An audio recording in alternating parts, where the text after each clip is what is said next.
My name is Sukhjeevan Singh, and I'm a British Sikh scholar known as a Giani. I've travelled and preached worldwide through God's grace, spending time in most of the G7 nations. I currently serve as a senior advisor to 3 of the UK's largest Sikh organisations. But today, I join my esteemed partners from the other major faiths as a Sikh, but mostly as a human being. Please hear us today as sentries, making the call to preserve our collective home with both urgency and integrity.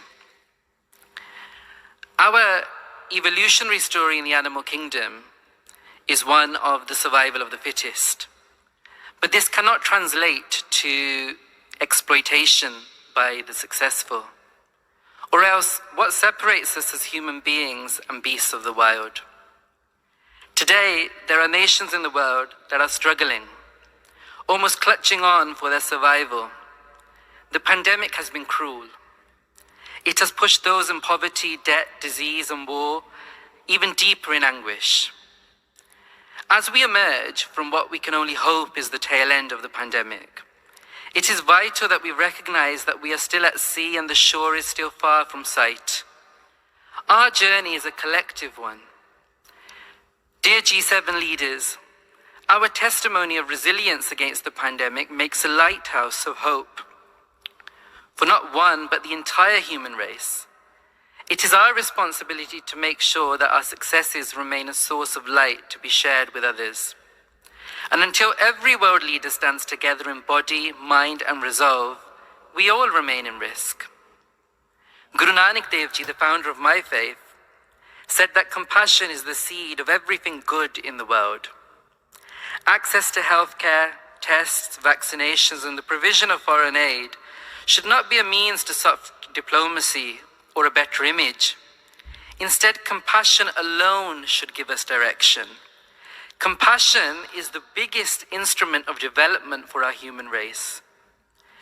Guru Nanak Dev Ji also called this world Dharamkhand, or the plane of righteousness.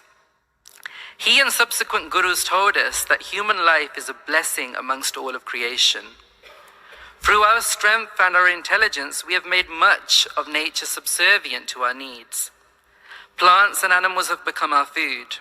Wood has become timber, oil has become fuel, and even sunlight has become solar energy, and so forth, all serving our needs.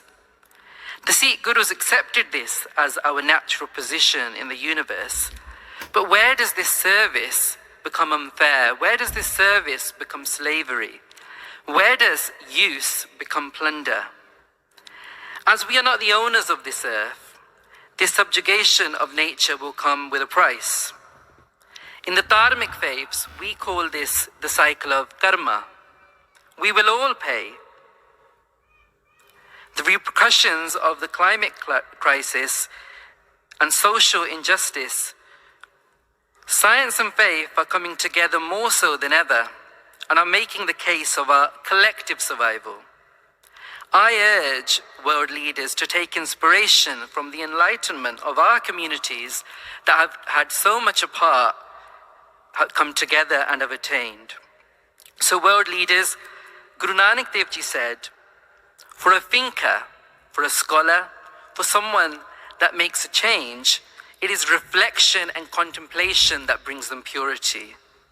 But for a leader, the most important virtue of all is integrity and honesty. And now is the time at G7, at COP26, and at all of the events of this year coming, because our generations will stand witness to what we did in our time, so now is the time to act.